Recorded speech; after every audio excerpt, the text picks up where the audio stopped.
తెలంగాణ తెచ్చింది మేమే, అభివృద్ధి చేసింది మేమే అన్న బీఆర్ఎస్ పని ఖతమైందని మెదక్ ఎంపీ రఘునందన్ రావు విమర్శించారు.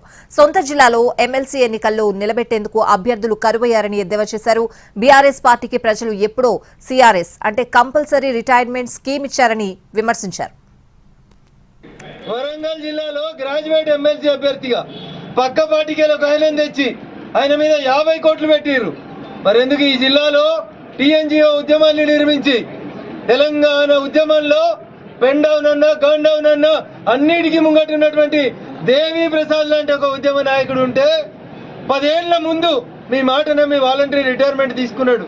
ఎందుకు పోటీ ఎందుకు వేస్తలేరు? ఎందుకు? మీ సొంత జిల్లా తెలంగాణ ఉద్యమానికి జై తెలంగాణ అన్నది ఏడా మే 17వ తారీఖు 2001 కరీంనగర్ గడ్డ. ఏమైంది మరి మీ కరీంనగర్ గ్రాడ్యుయేట్స్ ఎమ్మెల్సీ?